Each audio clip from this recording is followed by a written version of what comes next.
दोस्तों शुरू करने से पहले डिस्क्लेमर की वीडियो सिर्फ और सिर्फ एजुकेशनल पर्पस के लिए है, इन्वेस्टमेंट एडवाइस नहीं है। तो वीडियो को देखकर आप सीख सकते हो और इन्फॉर्मेशन को ले सकते हो।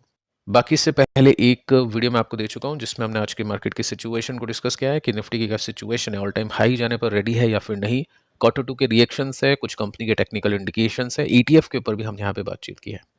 अब आ जाते हैं यूएस के बाजार पर। देखिए यहाँ पे 84 पॉइंट्स की तेजी है डाउ जोन्स में, जिसको हम न्यूट्रल बोल सकते हैं क्योंकि जस्ट 0.81% का जंप है। लेकिन एस्टेक अच्छा कर रहा है डाउ जोन्स के कंपैरिजन में, 170 पॉइंट्स का उछाल, 0.75% की तेजी, क्योंकि रेट कट की एक्सपेक्टेशंस अब होना शुरू हो चुकी है और रेट सेंसिटिव जो भी कंपनीज है, जो टेक कंपनीज है, उनके स्टॉक प्राइसेस अभी के समय बढ़ रहे हैं। साथ में नंबर्स आ रहे हैं, वहाँ पे भी कंपनीज के नंबर्स अच्छे आ रहे हैं।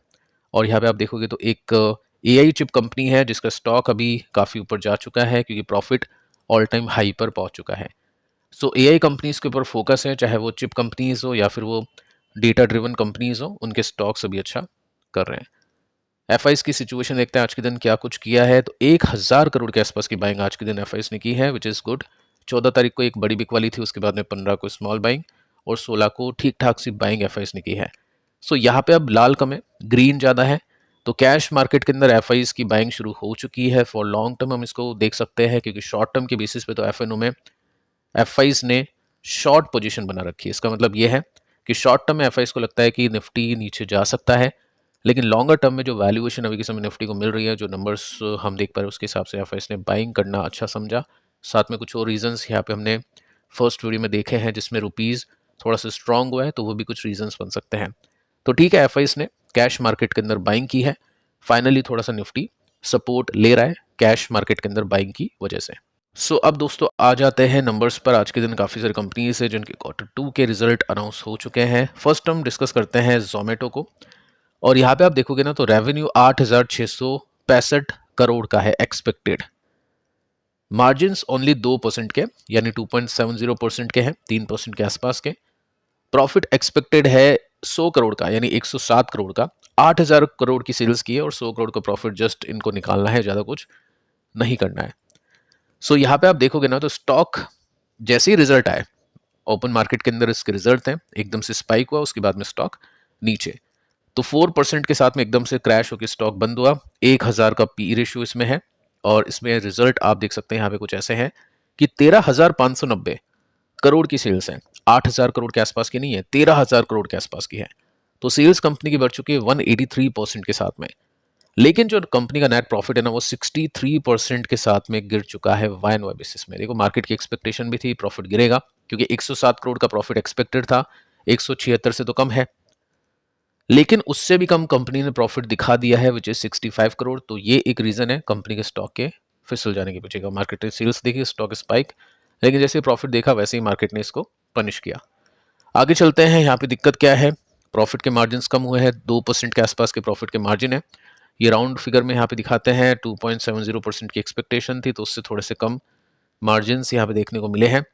साथ में आप देख सकते हैं यहाँ पे मेंशन किया है कि आगे की जो गाइडेंस है वो थोड़ी सी ठीक है कि ग्रेजुअली इंक्रीज होगा फूड डिलीवरी ग्रोथ रेट के अंदर सून। कुछ और पॉइंट्स है जो यहाँ पे लिखे हुए नहीं है, मैं आपको बता देता हूँ कि ब्लिंकिट की जो एक्सपेक्टेशन थी मार्केट की ब्लिंकिट से, वैसी एक्सपेक्टेशन ब्लिंकिट नहीं कर पाया, लॉसेस ब्लिंकिट ने दिखाए हैं। तो मार्केट को लग रहा है कि ब्लिंकिट प्रॉफिट के अंदर आएगा कुछ टाइम बाद। अभी नियर कुछ क्वार्टर्स के अंदर ब्लिंकिट प्रॉफिटेबल नहीं बनेगा, तो मार्केट ने उस हिसाब से इसको देखा। साथ में बोला है कंपनी ने, कुछ चैलेंजेस कंपनी ने देखे हैं, वीकर कंज्यूमर स्पेंडिंग। साथ में आप देख सकते हैं अनस्टेबल वेदर, ये बारिश का जो सीजन था उसकी वजह से भी शॉर्ट टर्म की जो ग्रोथ है वो इफेक्ट हो चुकी है। आगे चलते हैं, स्टॉक गिरा तो है लेकिन ऐसा कुछ नहीं है कि ब्रेकडाउन इसने किया है। अच्छी रिकवरी, अच्छा बाउंस, अच्छे स्विंग्स, उसके बाद में स्टेबल तरीके से स्टॉक ऊपर जा रहा है अपने सपोर्ट को लेता हुआ। तो जब तक ये सपोर्ट मेंटेन है, जब तक इसको हम पॉजिटिवली ही देखेंगे। और ये सपोर्ट आप बना सकते हैं, लाइंस को ड्रॉ कर सकते हैं। जस्ट मैं आपको यहाँ पे सिखाऊंगा क्योंकि प्राइस मैं आपको नहीं बता सकता हूँ सेबी के रेस्ट्रिक्शंस की वजह से, जो गलत होगा। तो जस्ट मैं आपको यहाँ पे सिखा सकता हूँ, आप खुद से चेक करिए कि किस तरह के लेवल्स यहाँ पे बनते हैं। सेकंड जो कंपनी है उसके ऊपर आते हैं अपन। कंपनी का नाम है इन्फोसिस। इन्फोसिस को देख लेते हैं कि क्या किया इसने। 44,008 यानी 44,000 करोड़ की सेल्स आनी चाहिए, 21-20 का मार्जिन आना चाहिए और 7,221 यानी 7,221 करोड़ के प्रॉफिट आ जाने चाहिए।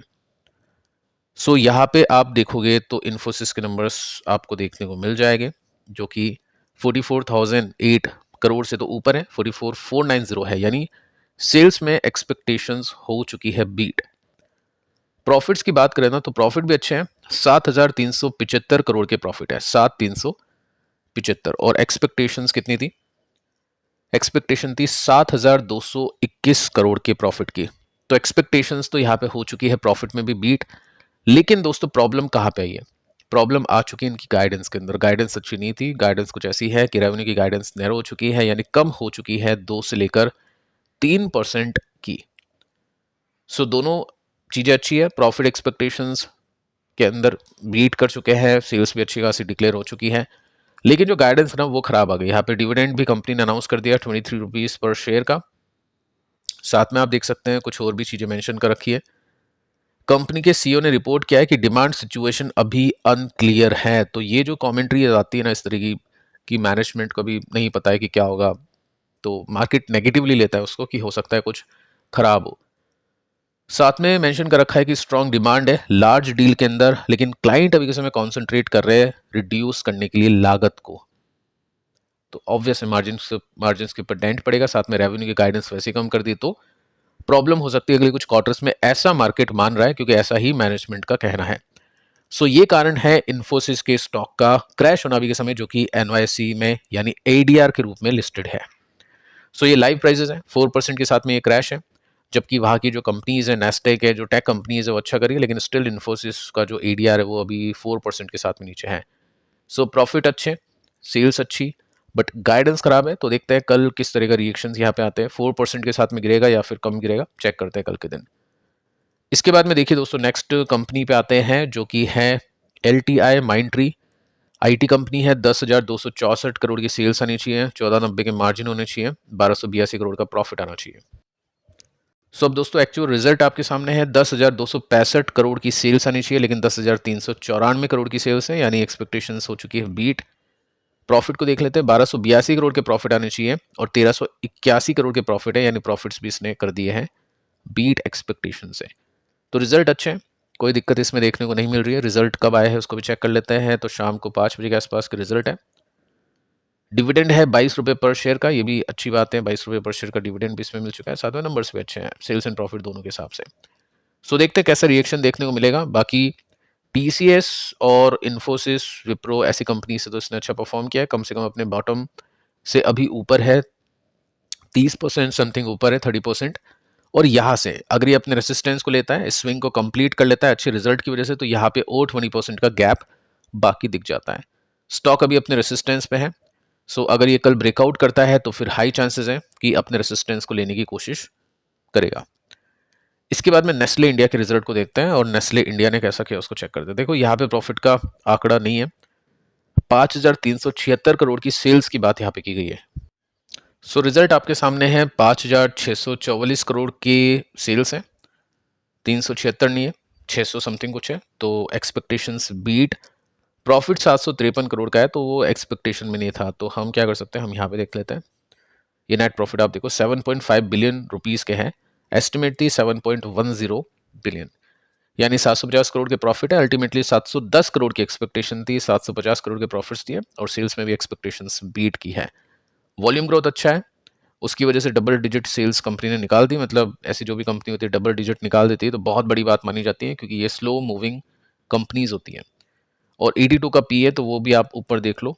तो कुल मिला के अच्छे रिजल्ट है, एक्सपेक्टेशंस को बीट किया है, लेकिन स्लो मूविंग स्टॉक है, वो थोड़ा सा ध्यान में रखना है। जैसे कि आप ये वीकली चार्ट देख रहे हो, तो अगर ये स्टॉक यहाँ पे भी पहुंच जाता है अपने हाई पर भी, तो भी 8% का गैप है इसमें, सिंगल डिजिट का गैप है, ठीक है।